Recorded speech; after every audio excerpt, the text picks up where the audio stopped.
Sa totoo lang ho mga kababayan, excited na ho natin makita yung listahan na yan, itong si Yusek Cabral. Gusto ho nating makita kung kasama ba sa listahan yung mga nagsasalita dyan sa House of Representatives. Akala mo pagka bumanat sila, ang lilinis nila, especially yung mga nasa Makabayan Block. Itong si Redon, bumanat na rin ho mga kababayan. Pinaratangan niya ho na sinungaling itong si Congressman Leviste. Kesyo wala daw hong katotohanan na merong insertion yung Bicol Saro Party List. Pero bago ho yan, isang like at isang subscribe. Masaya na ho tayo dyan at sa mga gusto sumali sa ating community yung join button, nandyan lang ho sa baba. Ayun na nga mga kababayan, pag-usapan ho natin itong sagot na to nitong si Redon dito kay Congressman Leviste. Okay. Super sinungaling si Congressman Leviste. At pangalawa, fake news. Yung sinasabi niya na meron po ka-insertions for the 2025 national budget kung hindi pa ho ako kongresista nung pong binubuo po ito nung pong 2024. Pambihira talaga tong si Redon. Hindi ho kayo yung party list nyo ang particular na sinabihan niya na merong insertion, yung Bicol Saro Party List. Yung na sinasabihan niya na merong insertion, hindi ho kayo. Ang sabi niya, yung party list nitong si Congressman Redon. Nabanggit ang pangalan nyo kasi kayo ang representante ngayon ng Bicol Saro Party. Huwag kayo masyadong defensive. Masyado kayo na paghahalata. At pag doon naman sa pagiging sinungaling, anak ng petang, hindi ho ganun yun. Tingnan ho natin yung track record. Ano na ho ba ang mga banat nitong si Redon dyan sa House of Representatives? Una, kesyo itong si Congressman Pulong Duterte, dinispal ko yung pondong ibinigay dyan sa First District ng Davao City. Gayong napakarami naman ho nating nakitang mga development dyan sa lugar na yan. Di ba? Merong Davao Coastal Road at talagang dinidevelop po nila yung Davao City. Napakalayo ho mga kababayan ng paglalarawan nitong mga individual na to doon sa mga ginagawa ng mga Duterte. Kasi magnanakaw, kailangan silang panagutin. Kung atin palang titignan, sila ho pala dapat ang imbestigahan. Yang mga magkakasamang nasa Makabayan Block na yan, dyan sa House of Representatives. Ano yan itong si Redon, kung di tayo nagkakamali, at itong si Congressman Leviste, nasa minority ang dalawa na yan. Kaya talagang gusto na ho nating makita dito kung noong nagdaang kongreso ba, yung talagang pinipresenta nila yung mga sarili nila na independyente, hindi kasama sa minority, meron din ho silang insertion, naging proponent o nakakuha din ng pork barrel dito kay Yusek Cabral, no? Itong si Franz Castro. Ayan, gusto ho nating makita. Kasi yung mga yan talagang bumanat. Pero sa tingin natin, malalaki yung mga niyan ng mga pork barrel niya. Kasi nakita nyo naman ho kung gaano kabibibo. Talagang pinagtulong-tulungan ho nilang mga Duterte nung nagdaang kongreso. Dapat managot si Batangas 1st District Representative Leandro Legarda Leviste sa umano'y maling paratang at malinaw na pagsisinungaling nito ng akusahan si House Infrastructure Committee Co-Chairperson at Bicol Saro Party List Representative Terry Redon na may insertions o isiningit sa 2025 national budget. Hindi pa kongresista si Redon noong 19 Congress nang aprubahan ang pambansang pondo taong 2024. Kaya naniniwala ang Bicol Saro Party List Representative na maaaring may batayan para ireklamo ang neophyte lawmaker sa ethics panel dahil sa anay pagsisinungaling nito. Diba? Yan ang nga ba sinasabi natin dito mga kababayan. Pagka hindi tayo magtataka, yung isang araw itong si Congressman Leviste bigla na lang mawala dyan sa House of Representatives. Yung literal na gurgurin siya, hindi rin tayo magtataka doon. Yung bigla na lang siyang masuspende o talagang tuluyang tanggalin itong mga siraulo na to dyan sa House, kagaya ginawa nila dito kay Congressman. Hindi ko tayo magtataka dyan. Kasi yung sa listahan nitong si Congressman Leviste, marami yung talagang involved na mga karamihan ng mga kababayan puro mga congressman. Talagang ginamit ho kasi ng nagdang pamunuan ng House of Representatives yung pork barrel na yan para siraan itong si BP Sara, itong si Pastor Kibuloy, dating Pangulong Rodrigo Duterte at lahat ng kaalyado ng itong si Senator Bato de la Rosa, isa rin ho yan, di ba? Itong si Senator Christopher Bongo, talagang dinurog ho nila yan noong 19th Congress kung ano-ano mga aligasyon, di ba? Pinatawag pa nga dyan si Senator Bato de la Rosa. Gusto ding ipatawag itong si Senator Christopher Bongo at yung pagpapatawag nila, oo, alam nila na merong interparliamentary courtesy, pero pagka nag-uumpisa ng hearing, talagang todo ano ho sila na binigyan namin ng chance na makapagsalita dito. Gustong marinig na sambayan ng Pilipino kung anong sasabihin nitong si Senator Bato. Ganon na ganon ho mga kababayan. Yung gusto ho nilang ipakita na yan na nakikita nyo, itong si Bato at itong si Bongo hindi sila nagpunta sa hearing. Gusto nating marinig dito ang kanilang side pero hindi ho sila tumugon sa ating imbitasyon. Ganon ho sila. Pero sa Senado wala hong ganon pagka inimbitahan nila. For example, yaang si Martin Romualdez. Yung talagang dahil nila yan, nasa mababang kapulungan, kagaya ho nilang mambabatas, wala hong nangyayari. Kahit paano walang nangyayaring bastusan ba? Pero dyan sa House of Representatives, nung nagdaang kongreso, dahil siguro sa napakalaki ho talaga ng mga umaagos na pera dyan sa mga pagdinig na yan. Kaya talagang yung mga congressman na to bibong-bibo sa paninira sa mga Duterte. Pwede hong mangyari yun. Pwede hong maging batayan po yun. Kailangan niya munang tanggapin na talagang false imputation, false accusation po yung ginawa niya. No? So, we will... Paanong false, false yung sinabi nitong si, kasinungalingan yung sinabi nitong si Congressman Libiste, siya ho talaga ang masigasig na nakikipag-usap sa mga involved dito, kagaya nitong kay Yusek Cabral. Mantakin nyo, September pa lang ho mga kababayan. Talagang gumagalaw na tong si Congressman Libiste para talagang matuldukan itong napakatinding korupsyon sa ating bansa. Bilib ho tayo dito sa bata na to.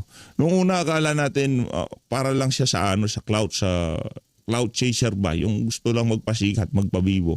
Pero dito mga kababayan, yung pagbanggit mo na napakaraming congressman na kasama sa sa listahan ni Cabral at talagang meron na ho siyang pinapangalanan at kaliwat kanan ng interview niya para maipahatid sa sambayan ng Pilipino na wag mawalan ng pag-asa. Talagang yung hustisya dyan sa ginawa ng mga magnanakaw na yan, darating at darating ho yan. Suportado ho natin itong si Congressman Libiste dito sa laban niya na to. At sigurado ho tayo, karamihan ng ating mga kababayan sa social media, ganun din ho sa mga paglalahad na yan itong si Congressman Libiste. Yung filing of charges, whatever it is, ethics or legal charges, that can come in time, no? Sa social media post naman nito, isang resolusyon ang inihain ni Congressman Libiste upang hikayatin ng Kamara na imbestigahan ng DPWH projects ng ilang construction companies. Gayun din ang umano'y insertions ng Bicol Zero Party List at koneksyon nito sa mga kumpanyang ito. Kabilang umano ang mga proyektong ito sa listahang compile ng yumaong DPWH Undersecretary na si Catalina. Malinaw ho sa post nitong si Congressman Libiste, wala hong terere doon. Ang bira talaga tong si Redon. Yung ako Bicol Saro. Abogado ka pa naman, anak ng toko. Hindi ko naman pwede sabihin na comprehension. Mataas ang pinag-aralan sa atin ng mama na yan. Diba? Malinaw naman sa bagay, pwede mo kasing gamitin yon para maligaw yung ating mga kababayan. Pwede mong sabihin na, hindi ako kasali dyan. Sinungaling talaga yung si Congressman Libiste. Hindi pa ako congressman nun. Pero party list na yung rinirepresenta mo na yan. Bihira na Cabral kung saan nakakuha ng kopya si Libiste noong Setyembre. Bukod dito, ipinanawagan din ni Libiste ang pagbaba sa pwesto ni Redon bilang chairperson ng House Committee on Public Accounts para bigyan daan ng isasagawang investigasyon. Tugon naman ni Redon. Karapatan po ng mga kongresistang gawin po ito. No? So, wala akong pumipigil sa kanyang gawin po ito. Pero, alam po ninyo, bagong lahat, unang sagutin niya muna yung mga tanong sa kanya. Nasa na yung listahan? Bakit mo hindi ito malabas? Lalo't higit, ikaw yung nagsabi na may senador, may congressman, mayroong mga executive officials at mga private individuals na mayroon pong insertions dito po sa Cabral list po na ito. Huwag kang masyadong magmadali. Anak ng toko. Huwag kang masyadong magmadali rito. Naaabot tayo dyan. No, huwag kang masyadong magmadali. Meron lang karapatang magmadali dito yung mga hindi tauhan itong si Zaldico. Ganon. O sino kami, pwede kami magmadali, pero kayo para magmadali kayo. Yung mga pangalan na mga representa nyo, mga kaibigan nyo, mga amo nyo, mga kasamahan nyo dyan sa House of Representatives, ang nandun sa listahan na yon. At ang pinagbigyan isang congressman. Buti na lang isang congressman. At hindi dito kay Ping Lacson. Anak na, kung kay Ping Lacson lang yan, matagal na hong makakahon yan. Baka hindi man lamang ho niya sasabihin na mayroon ibinigay sa aking listahan itong si Yusek Cabral. Diba, buti na lang dito kay Leviste ho ibinigay ang listahan na yan at hindi kay Ping Lacson o di naman ho kaya dito kay Tuta Soto. Samantala, ayon naman kay House Committee on Ethics Panel Chairperson at 4-piece Party List Representative GC Abalos, maaaring maging batayan ng reklamo. Okay, 4-piece party list, pambihira. Ito yung kasama ni Libanan, 4-piece party list. Itong si pambihira talagang yung pati pangalan ng mga programa ng pamahalaan, ginawang party list para talagang merong name recall, yung tipong 4-piece to, ito yung natin, natatanggap natin buwan-buwan, di ba?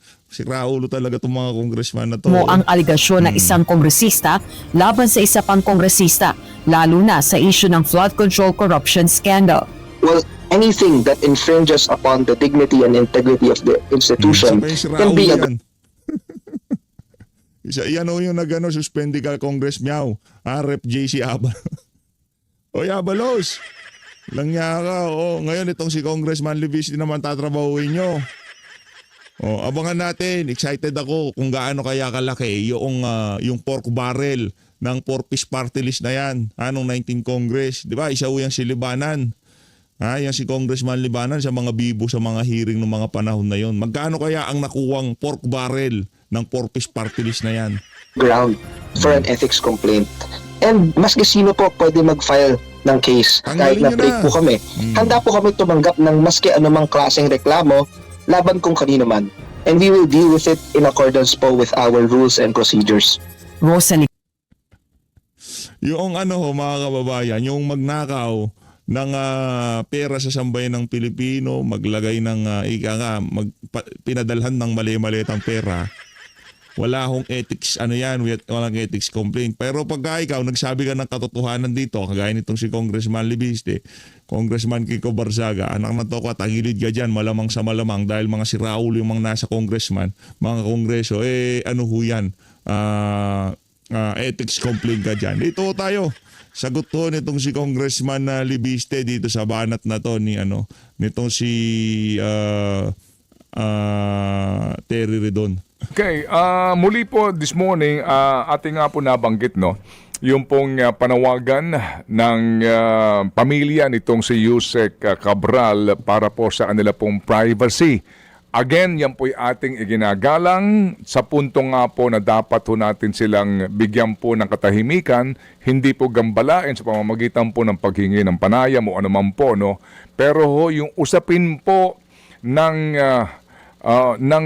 pagkakasangkot ng pangalan sa kontrobersya pong ito o iskandalong ito sa punto po ng mga dapat nakaharapin even after the death of the official, palagay ko po naman yan po ay imbued with so much public interest. Kinakailangan lang po natin pag-usapan po ng disente, ika nga po. Okay, ngayon nasa ating linya si Ginoong Leandro Leviste Yan. ng Batangas. Good morning po, Congressman Leandro. Magandang umaga po, sir. Opo, Yan. kasama ko po si Chacha Gaucha. Good morning po, Congressman. Kayo nga po yung nagsalita at nag-post din sa inyong Facebook account na meron po kayong mga dokumento na galing mismo dito sa yumaong si DPWH Undersecretary Maria Catalina Cabral. Sir, para lang din po mas malinaw, ito po ba mga dokumento na ito, soft copy or hard copy po ba itong mga ito? Soft copy po. At ito po ay actually na-discuss natin last time I was on your show tungkol sa mga budget insertions ng mga kumpanya na may connection si Congressman Edwin Garjola. At ang files na ito ay ibinigay sa akin ni Yusek Cabral noong September 4 with the approval of Secretary Vince Dizon. Oo, parang ang nangyari po ba dito ay sa inyo daw po ipinapabigay, iniutos si Sec Vince Dizon na sa inyo ibinigay dahil, ano daw pong dahilan? Magandang tanong po. Ako po ay nagsusulat sa DPWH nung June pa para sa mga files ng mga congressional budget allocations. At nag-meet po ako sa office ni Yusek Cabral nung June 11. Tapos August 11 nag-follow up ako. Tapos nung may change of leadership sa DPWH, naisip ko baka pag mawala si Yusek Cabral, mawawala din ang kanyang files. Kaya nag-set ako ng meeting through Director Alex Bote September 4. At nung nandun ako, tinawagan ni Yusek Cabral si Sec Vince kung okay na i-release ang mga files na ito. At sabi ni Sec Vince, dahil ang kanilang push ay para sa transparency, pwedeng ibigay kay Leandro, at ang aking understanding, isa sa publiko nga ang mga files ng DPWH para maunawaan ng taong bayan ano talaga yung nangyayari sa mga projects that are funded in the 2025 and other budgets. Oo, para Nag-ano na naman ho, nagbibubuhan na naman itong si Vince Dizon. Pero tama yan. Tama yung naging decision na nitong si Vince Dizon na ibigay dito sa bata. Ang problema nito. Ang problema ko kasi dito mga kababayan, pati yung mga amo niya dyan sa Malacanang, di umano, kasama sa mga listahan. Karamihan sa mga amo nitong si Vince Dizon dyan sa Malacanang, nasa listahan itong si Yusek Cabral. Yun ang problema. alam po malinaw, yung sinasabi nyo na mawawala sa opisina ng DPWH. Tama po. Kasi ang nangyari nga, ayon sa ICI nung nakausap ko sila November 18, ay nung bumisita sila in early September sa office ni Yusek Cabral, wala na ang kanyang computer at naka-cordon off ang kanyang opisina. At ang sinabi din nila, hindi binigay sa kanila ang mga internal files ni Yusek Cabral. Sir, meron pa po bang ibang pinagbigyan bukod po sa inyo, itong si Yusek Cabral? Nung po kayo ay physically na nagkita at iniabot po itong mga files na ito, naitanong nyo po ba kung meron pa siyang ibang napagbigyan? Ang files ay may mga pangalan ng mga nag-encode ng mga line items.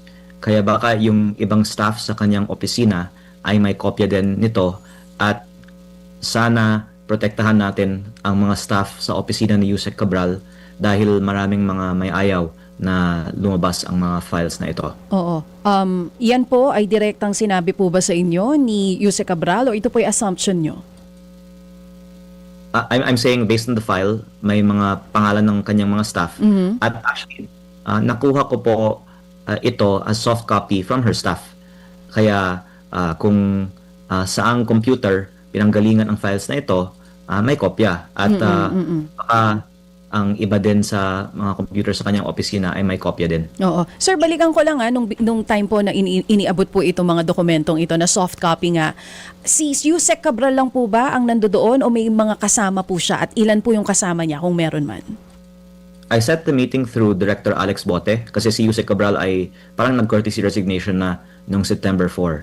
At nandoon po ang kanyang mga staff, at kaya ako po sinasabi na sa tingin ko may iba din na mga may kopya nito kasi yung ang staff naman niya ang nag-ooperate ng kanyang computer. Sir, how many staff yung kasama po ni Yusek Cabral that time, and what was the exact date again, sir? At pwede po ba naming malaman kung saan kayo eksaktong nagkita at anong oras po ito? Opo. Yung file na nakuha ko ay may timestamp parang 6:04 PM September 4, at baka mga a few that afternoon ako dumating sa kanyang opisina kasi initially pumunta ako sa opisina ni Director Alex Bote sa DPWH Central Office, and then katabi noon yung office ni Yusek Cabral. What date po again, sir? Ito pong pagdalaw po ninyo dito sa DPWH nung time na nakuha nyo po yung soft copy? September 4. September 4, oo. So, through Sec September Bote, doon po kayo mismo sa loob ng opisina nitong Secretary Bote na binabanggit ninyo? Director Bote. Yes po, sir. And then I went to Yusek Cabral's office next to his, and then we went to the office of their staff kasi doon po yung mga computers, at marami po mga staff sa bawat opisina ng DPWH. Sir, yung pong pagdaan ninyo doon sa isang sinasabi nyo na Sec Bote, may dahilan po ba yon kung bakit po kayo dumaan muna doon bago po kayo rumekta kay Sec Cabral? Director Alex Bote ang Yes po, Director Alex Bote. siya yung pangalawa kay Yusek Cabral, at I think kasi nung September 4 nag-courtesy resignation na si Yusek Cabral, kaya on her way out na din siya. hanggang ngayon si Director Alex Bote ay nasa DPWH pa. At So I'm pwede ho palang i-verify nitong si Alex Bote yung pagpunta at yung pagsiset ng meeting. Kasi yung iba talagang gagawan ho nila ng matinding issue yan. Yung sinasabi na yan itong si Congressman Leviste kung gaano katotoo yung mga listahan na hawak-hawak niya. Baka sabihin nila, baka ano lang yan, gawa-gawa lang yan. Di ba?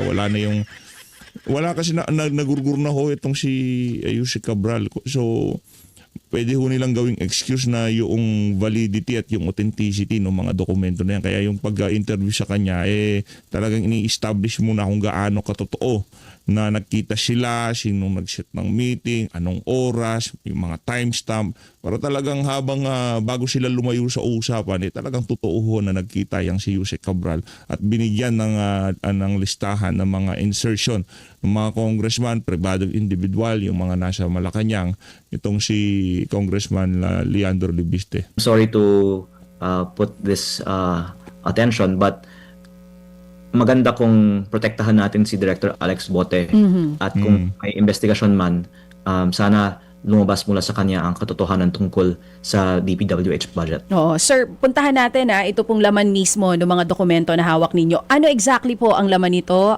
Tinignan nyo na po ba kung ano yung naibigay po sa inyo mga dokumento? In the 2025 DPWH budget, there is 721 billion in the NEP. Of that, there is 401 billion that is allocable to the district congressman and 320 billion that is outside of the allocable. At bawat isa sa mga proyektong ito ay may mga notes sa Excel spreadsheet na ito. Sa 401 billion nakalagay sino yung nag-allocate na district congressman.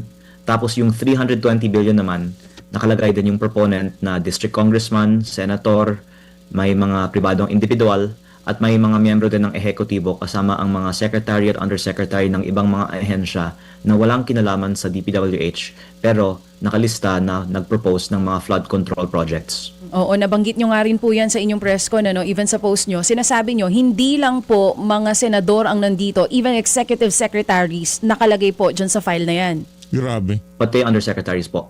At may Oo, para dito kay Bersamin, talagang hindi pa tapos, hindi ka pa safe, higa nga. Antagin nyo pati itong si Bersamin. Executive Secretary, nandoon ang pangalan niya. Undersecretary nandoon. Kumbaga, pagka tinawagan ho nila, itong si Yusek Cabral, ininunoto lahat ni Cabral yan. Yung particular na project, kung ano yung pinakiusap, nasa spreadsheet nitong si Cabral, lahat ng pag-uusap, lahat ng request, di ba? Kaya para doon sa mga naninira dito kay Congressman Leviste ngayong mga panahon na to. Hintayin niyo na muna na ilabas niya yung kabuuan ng dokumento bago niyo ho siya siraan. may mga pribadong individual din. I can say that these private Grabe. individuals are contractors. Sir, gaano po kalawak yung dokumento na hawak ninyo? Are we just talking about last year's budget or maging yung previous years kasama po? I have some level of detail for the previous years, but I have the most detail for the 2025 National Expenditure Program. Okay. Pero meron din po akong ibang source para sa BICAM insertions din sa 2025 budget. At ang I think maganda eventually lalabas din ang mga insertions ng lahat ng mga congressmen at senators, especially for the 2025 budget. Diyan po ba Kumbaga kung ano man ang nangyari dyan sa 2025 budget, reflection ho yun nung kabuuan ng 19th Congress. So kung makita ho ng ating mga kababayan na talagang palsipikado yung budget na yan at talagang pinagkakitahan ng mga buhaya sa pamahalaan, safe to assume na yung 23-24 budget, ganun din ho ang ginawa nitong mga congressman na to sa budget na dapat sana nakakatulong sa ating mga kababayan. ba sa mga hawak ninyo at doon sa mga nagdaang pagdinig, meron po bang mga pangalan na nabanggit doon na nandyan din sa file ninyo? Opo, sabi ko nga na halos lahat ay nasa 2025 file at kahit yung mga hindi natin ini-expect na nasa executive ay nandito din sa 2025 file. Congressman, makasingit lang ano, Cha, please. Yung again, yaang pinanggagalingan niyan ay galing kay Secretary Cabral na napunta kay Ginoong Dizon, kay Secretary Dizon bago po makarating sa inyo. Bakit pa kinakailangan niyo magpaalam sa kanya kung sakasakali bago yan ilabas? Yan. Maganda pong tanong. Una, importante ang file na ito at maganda pag isa publiko, pwedeng opisyal para walang mag-question ng authenticity at may paliwanag din ang DPWH sa laman nito. At sana kompleto din. At kung may mas marami pang files na makalap sila sa opisina ni Yusek Cabral, isabay-sabay na nilang ipakita ang full picture. At pangalawa, dahil si Secretary Vince naman ang nagsabi kay Yusek Cabral sa telepono na pwedeng ibigay ito kay Leandro, ayoko naman na mag-deviate sa usapan namin. Pero my understanding was after it was authorized to be given to me, isa sa publiko din naman ito or at least ibibigay sa ICI at Ombudsman. Kaya pinakita ko na rin siya sa ICI at sa Ombudsman. At pangatlo, just practically speaking, marami pong mga taong nakapangalan dito at ayaw nila na lumabas na may na-propose silang mga proyekto. At kung may mga apektuhan dito, ayaw ko sana na I'm just acting on my own. Sana at least through DPWH na lang. Okay, sige. So, Tingnan nyo ho yan mga kababayan. Alam ho pala, nakita na ho pala nitong si Vince Dizon yung listahan. Alam ho niya lahat ng kalokohan na to. Ba't wala ho tayong naririnig dito sa mama na to? Bakit transparency? Kailangan pa ng isang Leandro Leviste na iga nga maya't maya magpa-interview, magsalita na meron siyang listahan galing kay Cabral. Noon pa lang ho pala, bago pa mapunta dito kay Leviste, yung listahan na yan. Alam na ho niya yan. O ngayon, tanong ho natin sa ating mga kababayan, pinagkakatiwalaan nyo pa ho ba yung Vince Dizon na yan? I-comment nyo ho sa baba ng ating mapag-usapan. hindi nyo yan isa sa publiko hanggat walang klarong go signal sa inyo si Secretary Vince Dizon. Magandang tanong po yan at ang post ko po ay I would prefer that DPWH be the one to release it. Okay, so hindi kayo kung hindi ang DPWH. Bakit? Hindi ko po sinasabi na imposible na Ikaw. isa sa publiko. Pero I think that Secretary Vince has said that may transparency ngayon sa DPWH at naniniwala naman po ako na sincero na gusto nila na baguhin ang dating puro mga secret insertions sa DPWH pero ang isang consideration nga ay maraming mga nandito na ayaw na lumabas ang kanilang mga pangalan. Okay, Congressman, it is a fact, no, that insertions are not illegal per se. No? That's a fact, right? Insertions are not illegal per se, no? Hindi naman siya illegal. And then, yung sinasabi po na mga pag-allocate ng pondo sa particular na proyekto ng isang particular na mambabatas, wala din pong illegal doon. Do you agree sa kanyang pong kaisipan at statement? I agree and that's why it should be okay to release the files. But I think there's also number one, political or reputational impact. Because ngayon, galit nga ang tao sa korupsyon sa DPWH at baka may assumption ng taong bayan na kung ikaw ay nag-insert ng isang proyekto na kinabang doon. Pero I agree with you na hindi necessarily the case. Pero number two, marami din kasing mga proponent dito na may connection sa mga contractor na eventually na-award ng mga kontratang ito. Okay, opo. So yung nga po, no? So again, kasi Congressman, we have to be really careful, ano? Dito nga po sa usapin na ito kasi nga yung pong pag merong na banggit na pangalan, yung presumption nga po na siya ay nagnakaw na. Pero diyan po sa listahan na hawak ninyo o dokumentong yan, opo, una, yung kanyang authenticity question, talaga bang yan nanggaling mismo kay Yusek Cabral? Pangalawa, how incriminating are itong informasyon na laman ng files na iyan sa isang particular po na mambabatas, cabinet secretary o sinumang opisyal po ng gobyerno sa maaari niyong sabihin na pinaka-incriminating kung meron man? First, I would say 110% these files are authentic because I got them from the Office of Yusek Cabral myself. At I think may mga metadata naman yung mga files na ito kung sino ang author ng file. Ang tanong on how incriminating it can be is may mga proponent dito na mismo ay contractor ng mga proyekto na pinondohan ng mga insertions na ito. Kaya kung ma-prove na yung contractor mismo ang nagpalagay ng mga projects sa budget, I think that would be incriminating. But generally, mga politiko nga ang mga proponent dito at ang mangyayari lang kung lumabas ito ay it would be a lead for further investigation.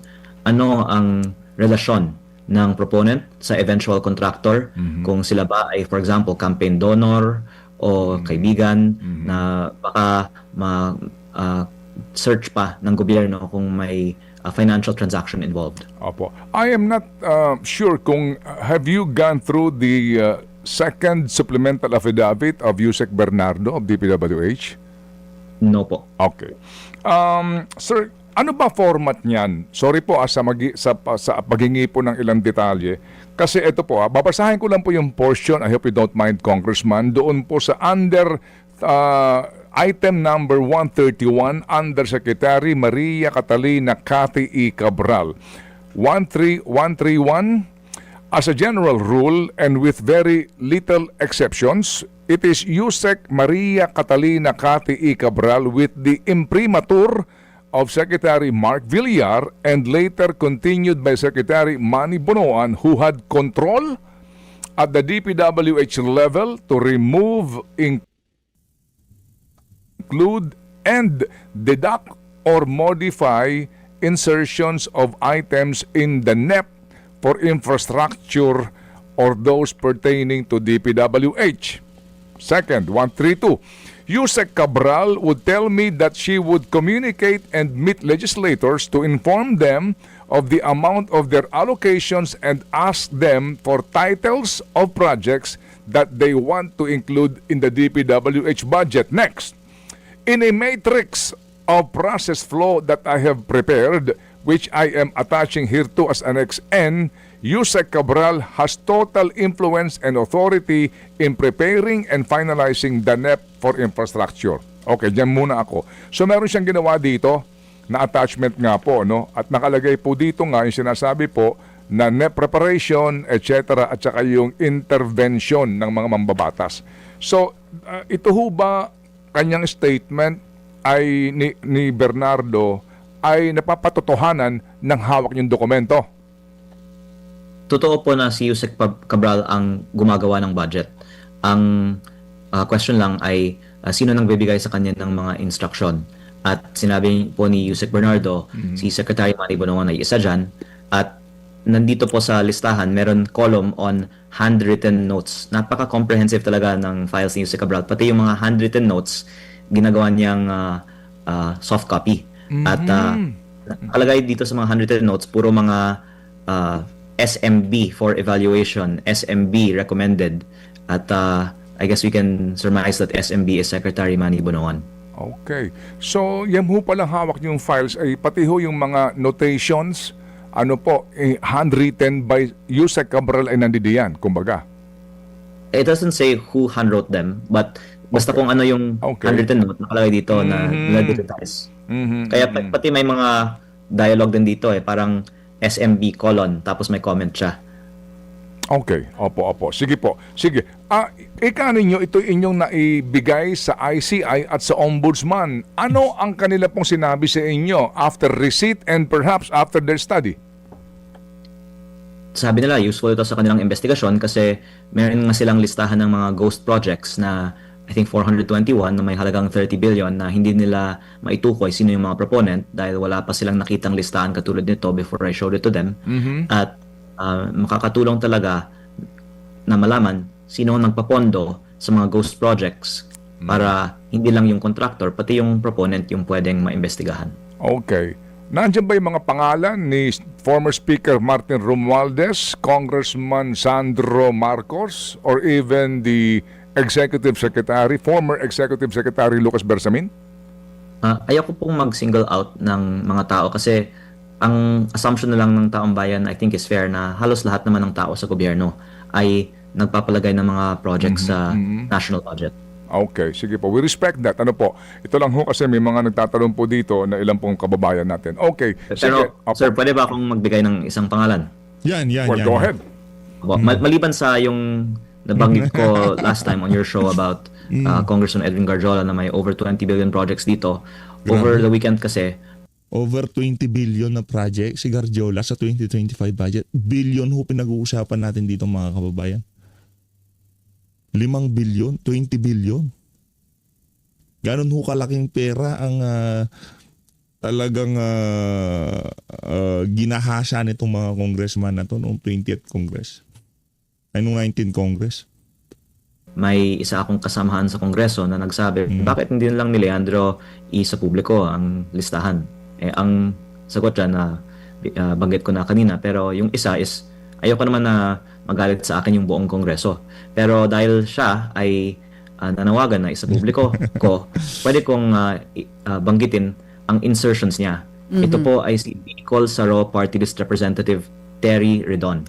Si Bicol Saro Party List po ay may 150 million pesos road project insertion sa Pamplona at Pasacao, Camarines Sur.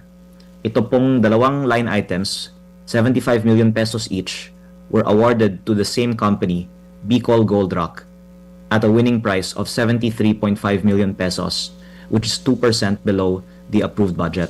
And this same company, Bicol Gold Rock, has cornered the majority of projects like this in this area. Kaya just to give that one little example, kasi nanawagan naman si Kong Redon na ilabas ang listahan, pwede niyang i-check kung tunay ba na ang Bicol Saro Party List ay nag-submit ng 150 million pesos road projects sa Kamsur, at pwede nating tingnan kung may kaugnayan ang Bicol Saro Party List sa Bicol Gold Rock na contractor. Okay, Nako. but I'd like to remind the good gentleman from Batangas that Mr. Redon assumed,